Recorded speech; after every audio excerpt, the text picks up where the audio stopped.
Let's delve into the fascinating journey of how an operating system springs to life. We're going to explore the operating system boot process, from the moment you hit the power button to when the kernel is initialized and your system is ready to use. The process starts with the power on, proceeds to the basic input-output system or unified extensible firmware interface stage, then to the bootloader, and finally the kernel. The first step in the boot process involves powering on the system and initializing the basic input-output system, also known as BIOS, or Unified Extensible Firmware Interface, called UEFI. When you press the power button, the system receives power, and the Central Processing Unit, CPU, starts executing instructions.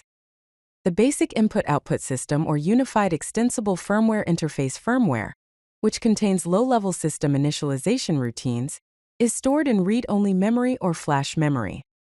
The system then performs a power-on self-test, also known as POST, to check the hardware components.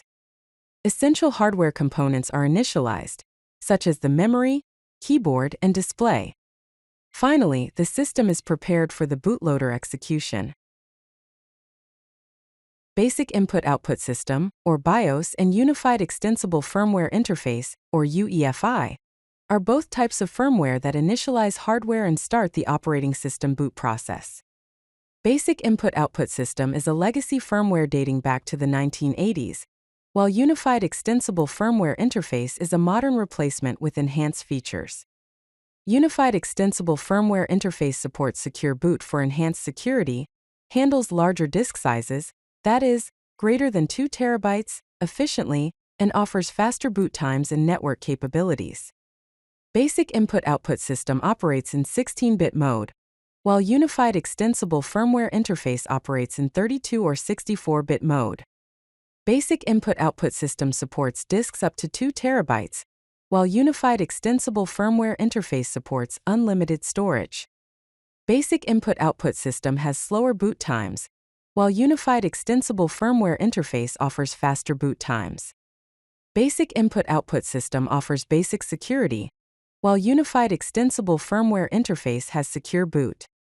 The Basic Input-Output System interface is text-based, while Unified Extensible Firmware Interface has a graphical interface.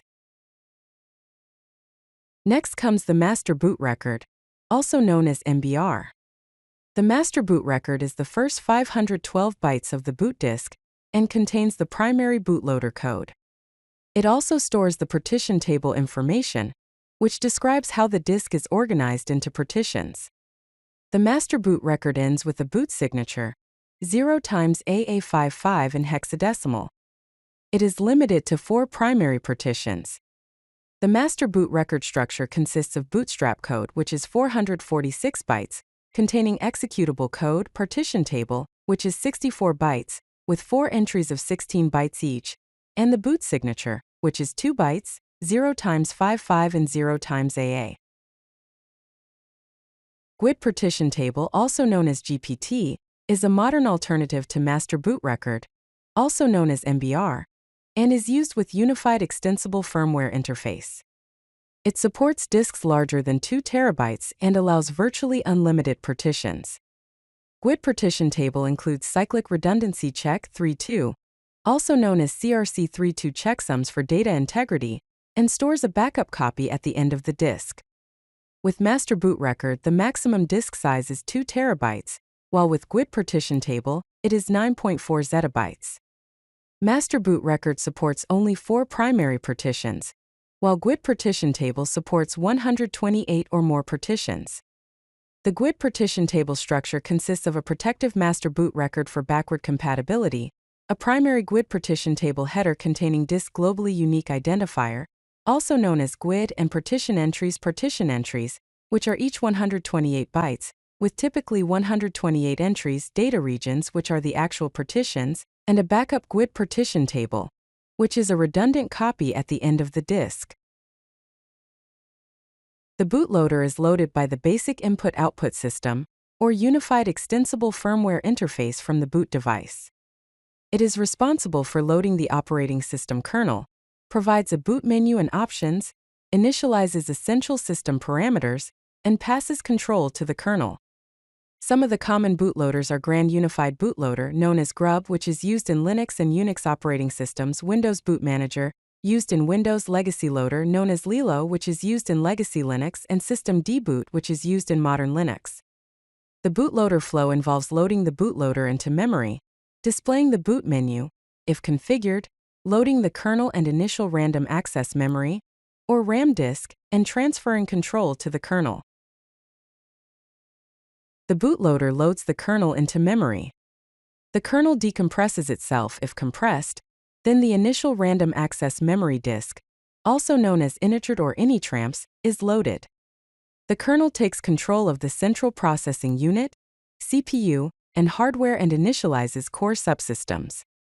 The kernel loading sequence involves the bootloader loading the kernel image, kernel decompression, if needed, the central processing unit, CPU, switching to protected or long mode, kernel initializing memory management, hardware detection and initialization, and mounting the root file system. The init process is the first user space process with a process identification, or PID, of 1. It is responsible for starting system services, manages system run levels or targets, handles orphan processes, and remains running until system shutdown. Some of the init systems are System 5 init, also known as sysvinit, which is traditional sequential, and System D, which is modern parallel. The system initialization flow involves the kernel starting the init process with a process identification, or PID, of 1, the init reading configuration files, system services being started, network interfaces configured, user authentication services started, and the display manager or login prompt appearing. Some of the common boot issues are a missing or corrupted bootloader, incorrect partition table or boot flag, kernel panic during initialization, missing or corrupted initramps or initd, and hardware detection failures. Some troubleshooting tools include boot rescue media, recovery mode, kernel parameters, and system logs. The complete boot sequence involves power on and hardware initialization, basic input-output system or unified extensible firmware interface power on self-test, also known as post, and boot device selection, master boot record or GUID partition table reading and bootloader loading, bootloader execution and kernel loading, kernel initialization and hardware setup, init process and system services, and finally the user interface and login prompt. If you like this video, hit that like button and don't forget to subscribe. Visit codelucky.com for more such useful content.